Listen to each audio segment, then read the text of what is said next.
Assalamualaikum warahmatullahi wabarakatuh. Bismillahirrahmanirrahim. Perkenalkan, saya Gilar Sundara, dosen program studi Diploma 3 Desain Furnitur, Politeknik Industri Furnitur, dan Pengolahan Kayu Kendal.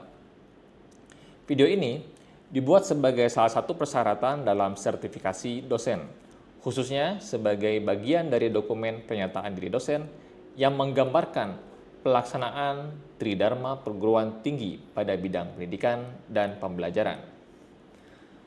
Pada kesempatan ini, saya akan memperkenalkan mata kuliah Dasar Industri 4.0.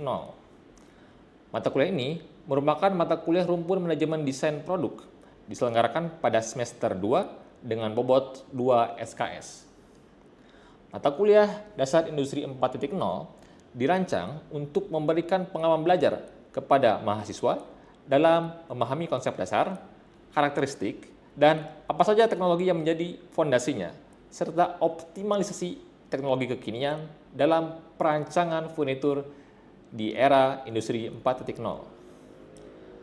Penyelenggaraan mata kuliah ini mengacu pada kurikulum berbasis outcome-based education, sehingga seluruh proses pembelajaran dirancang untuk mendukung capaian pembelajaran lulusan secara terukur.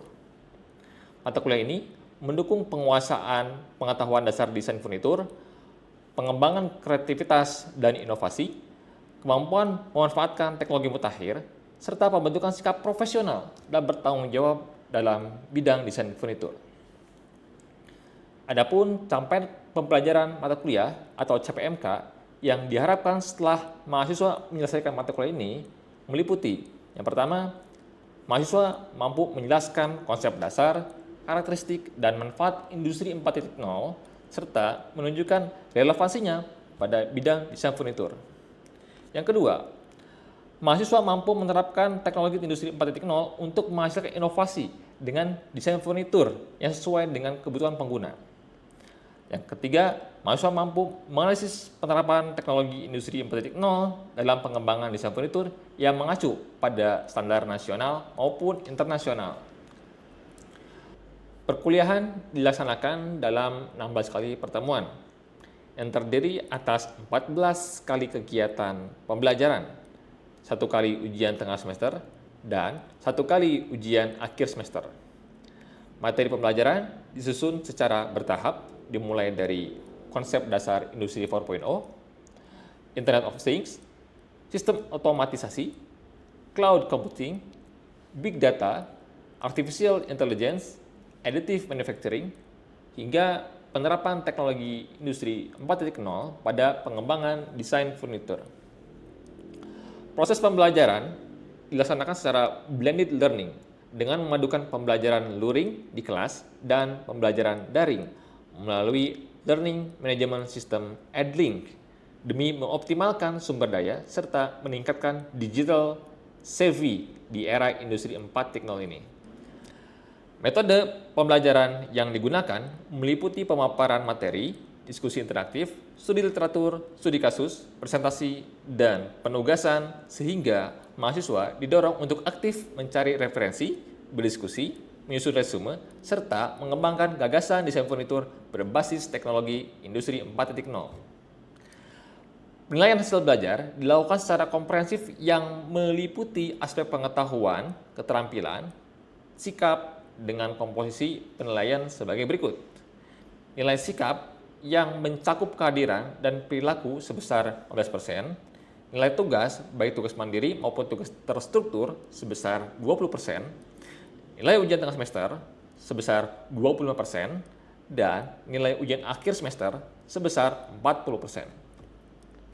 Melalui pembelajaran tersebut, diharapkan mahasiswa tidak hanya memahami konsep dan perkembangan teknologi industri 4.0, tetapi juga mampu menerapkannya dalam menghasilkan desain furnitur yang inovatif, kreatif, berorientasi pada kebutuhan pengguna, serta sesuai dengan perkembangan industri furnitur yang modern. Demikian pengantar mengenai mata kuliah Dasar Industri 4.0 yang juga tercantum dalam rencana pembelajaran semester. Selanjutnya adalah bagian proses pembelajaran, pada salah satu pertemuan pada mata kuliah ini yang dilakukan secara luring. Selamat mengikuti. Oke, bismillahirrahmanirrahim. Assalamualaikum warahmatullahi wabarakatuh. Waalaikumsalam warahmatullahi wabarakatuh. Ya, selamat siang semuanya. Terima kasih, saya senang sekali kembali hadir dengan Anda dalam mata kuliah Dasar Industri 4.0. Kita sekarang sudah masuk ke pertemuan ke-11, ya. Kita akan melanjutkan bahasan-bahasan yang sebelumnya pernah kita bahas, ya, tentang apa saja sih yang ada di Industri 4.0 ini, ya. Sebelumnya saya telah memberikan tugas kepada Anda untuk mengkaji, ya, tentang materi-materi yang sudah saya berikan. Terutama kalau saya spill sekarang materinya tentang AI, mungkin Anda sudah bisa tahu ya, karena mungkin AI ini sering kita pakai sehari-hari ya. Nah, oke. Kalau misalkan saya coba pancing satu pertanyaan kepada Anda. AI itu apa sih? AI itu apa? Bagaimana, Fareza? Kecerdasan buatan. Kecerdasan buatan. Ya, jawaban yang sangat bagus. Beri tepuk tangan pada Fareza. Kecerdasan buatan, ya. Kecerdasan buatan ini tentu ada pembuatnya ya, harusnya ya. Nah, pada kesempatan ini kita akan banyak mempelajari bagaimana proses pembuatan AI secara singkat saja, dan bagaimana kemudian kita bisa memanfaatkannya dalam konteks mendesain furnitur, ya. Nah, seperti biasa kita dalam pembelajaran ini sudah biasa memanfaatkan teknologi IoT, makanya untuk presensi silakan untuk di scan.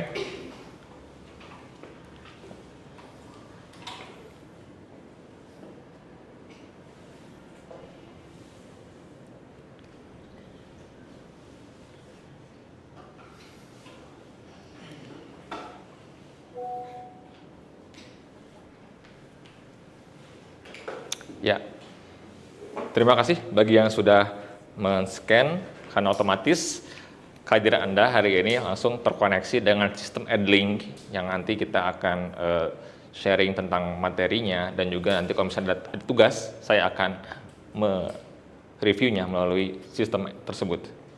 Ya.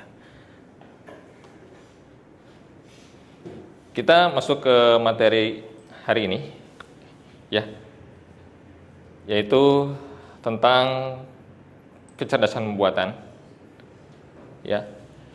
Ini bagian dari mata kuliah yang perlu dicapai kemampuannya oleh mahasiswa Politeknik Industri Furnitur dan Pengolahan Kayu, khususnya jurusan D3 Desain Furnitur, yang mana khusus untuk pertemuan ini yaitu mahasiswa diharapkan mampu menerapkan teknologi artificial intelligence dengan menunjukkan inovasi desain furnitur mengikuti kebutuhan pengguna.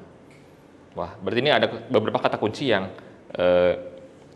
perlu kita dapat ya hari ini ya. Apa aja tuh?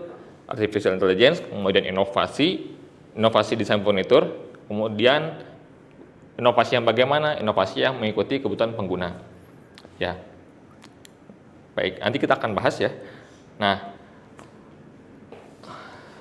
perihal kecerdasan buatan tadi ya, seperti yang dijawab oleh Farheza tadi ya, itu dibuat dengan maksud ya sebetulnya. Dibuat dengan maksud apa? Untuk memerintahkan mesin dalam meniru otak manusia dalam melakukan pekerjaan sebagaimana dilakukan oleh manusia.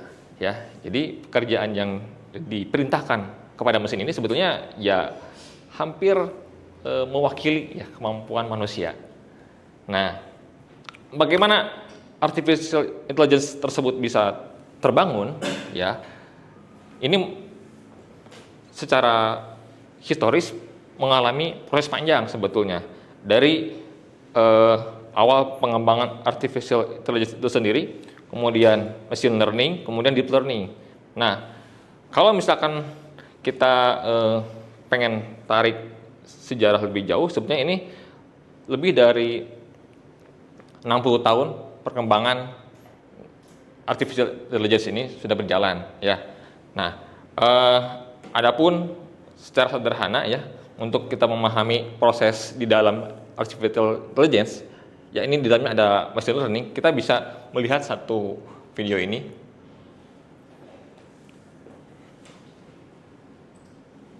Apa itu machine learning? Machine learning adalah mesin yang bisa mengenali pola dan memprediksi objek. Simpel kan?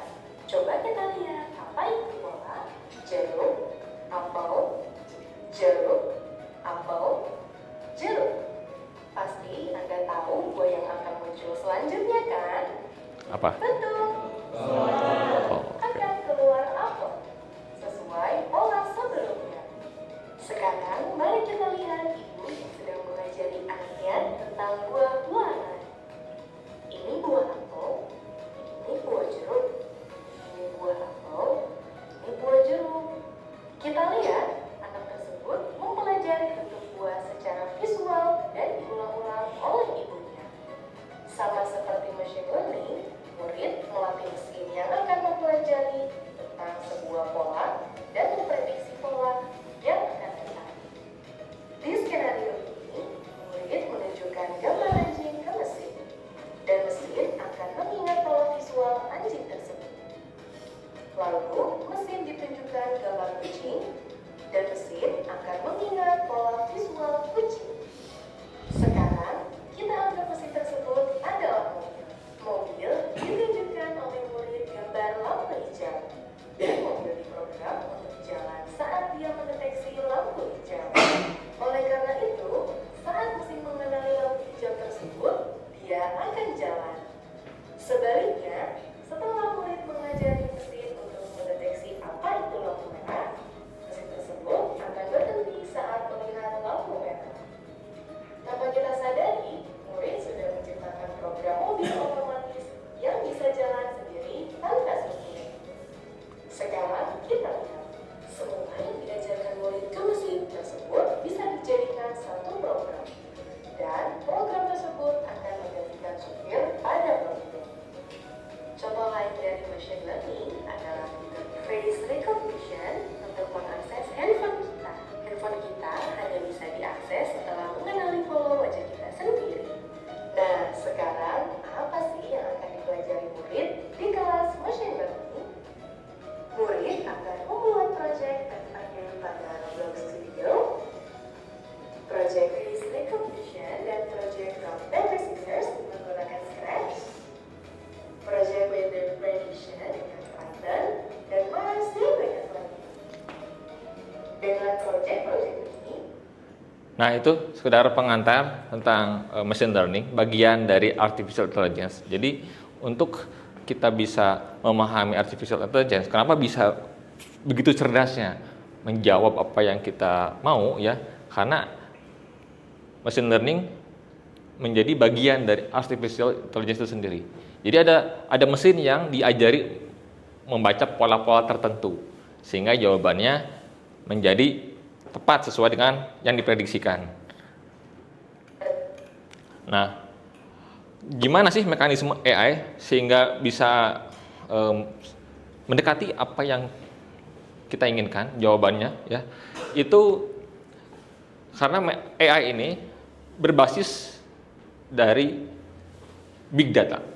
Nah, big data itu seperti yang sebelumnya kita bahas, ada data terstruktur sama data tidak terstruktur ya, structured data dan unstructured data ya. Data-data yang masuk ke database internet tersebut disimpan dalam server, kemudian diakses oleh artificial intelligence ya.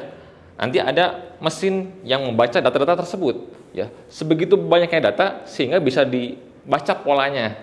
Nah, itulah tadi machine learning kenapa bisa membantu AI, sehingga ketika pengguna meminta atau menyuruh perintah tertentu, jawabannya akan mirip-mirip dengan data yang tersimpan di database. Ya, begitu mekanisme AI itu sendiri. Ya. Nah, setelah kita tahu ya bagaimana AI ini bisa terbentuk, ya, maka kita masukkan ke tujuan kita, yaitu untuk merancang proses desain furnitur, ya. Jadi penggabungan AI dalam proses desain furnitur berguna sebetulnya, ya. Untuk apa? Untuk memperkaya kemampuan dan produktivitas desainer. Nah, secara sejarah sebetulnya untuk bisa menghasilkan furnitur yang inovatif, ya, sejak dulu itu furnitur tersebut ada yang sifatnya itu masih dalam riset perorangan saja, belum dipublikasikan, ya. Jadi ada misalkan furnitur-furnitur yang dia itu bisa menyimpan banyak barang, menyembunyikan banyak barang, kemudian secara mekanismenya itu bisa dilipat, bisa disembunyikan, ya, dan sebagainya. Tapi itu belum diproduksi massal, ya. Tapi semakin kekinian, berkembangnya teknologi disertai dengan tenaga listrik, furnitur tersebut digabungkan dengan energi listrik. Jadi bukan cuma kreativitas mekanis saja, tapi di sana ada juga fungsi-fungsi elektrik yang tergabung dalam furnitur tersebut. Maka itu disebut sebagai fast smart furniture, ya. Kemudian berkembang ke sini, berkembangnya dengan teknologi informasi, maka di sini yang berperan bukan cuma desainernya, tapi usernya, ya. Jadi pengguna ini dapat mengkustomisasi desain ruangannya menggunakan AI yang disediakan oleh produsen furnitur. Nah, seperti yang sudah dijalankan oleh industri, ya, sebetulnya banyak software-software yang sudah dimanfaatkan mereka untuk mempresentasikan, ya, kira-kira keinginan konsumen itu sesuaikah dengan apa yang sudah dibuat oleh industrinya, ya, oleh biro desainernya misalkan, ya. Nah, itu sebetulnya sudah banyak softwarenya. Nah, lantas bagaimana kita mengaksesnya? Ya, itu lebih tepatnya kalau misalnya kita sudah bergabung, ya, karena software tersebut cukup terbatas aksesnya, ya, karena tidak bisa diakses oleh banyak orang karena punya copyright-nya, ya, di situ, ya. Nah, akan tetapi sebetulnya jika kita pengen coba pakai software, ya, softwarenya itu web based, dan kita pengen secara cepat gitu, ya, untuk menciptakan objek yang inovatif, ya, yang belum ada sebelumnya, tapi kira-kira bisa membaca keinginan pelanggan. Nah, ternyata kita bisa dibantu dengan home design AI. Nah, pertanyaannya, apakah AI dapat membantu desainer dalam menciptakan ide? Ya, kita buktikan, ya.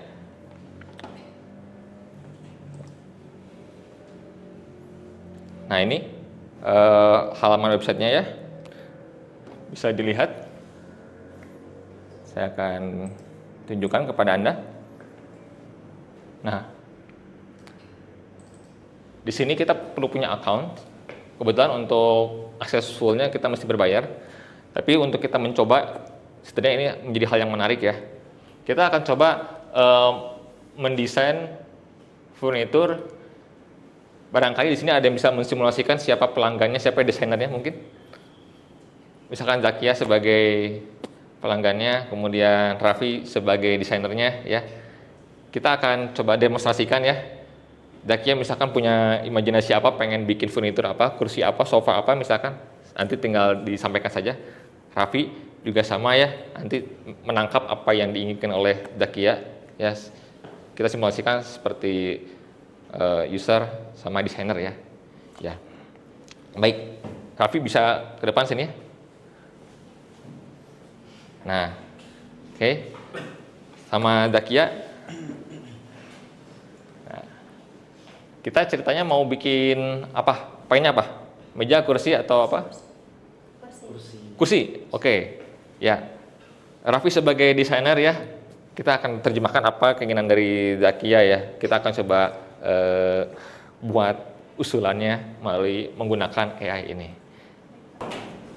Oke, Safira katanya mau pingin custom kursi. Itu pengennya seperti apa sih kursinya? Aku pengennya kursi nyaman gitu loh. Terus letaknya tuh di kamar, samping, ya pokoknya di kamar. Terus desainnya stylenya minimalis. Minimalis saja, ya. Iya. Kalau mungkin untuk pewarnaannya mau dipaduin sama tone kamar atau pengen ada resepsi lain? Kalau menurut aku lebih bagus ini sih sama tone kamar, jadi kayak nyambung gitu loh. Oke. Iya. Tone warnanya itu apa ya kira-kira? Kayak krem terus coklat gitu. Krem ke Tapi, coklat ya? iya. Oke. Oke, permintaannya sudah bisa kita rekam ya tadi, kursi santai, terus minimalis untuk di kamar tidur ya, kamar tidur dan juga warnanya Warnanya coklat ya, Pak. ya. Oke. Oke, kita masukkan ya. Saya bantu untuk menerjemahkan dengan bahasa Inggris ya. And create an easy chair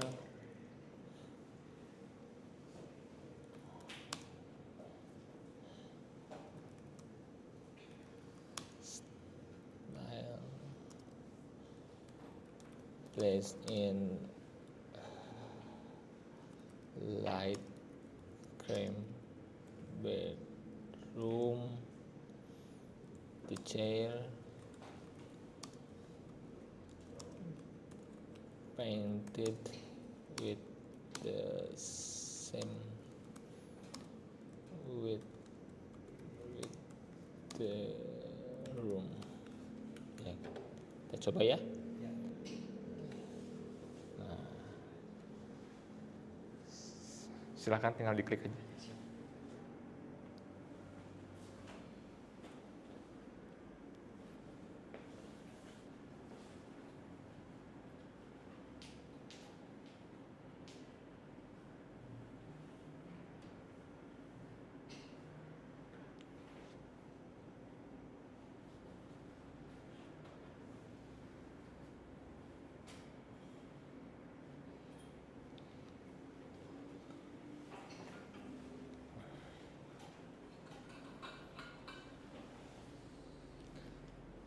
Kita tunggu beberapa menit ya.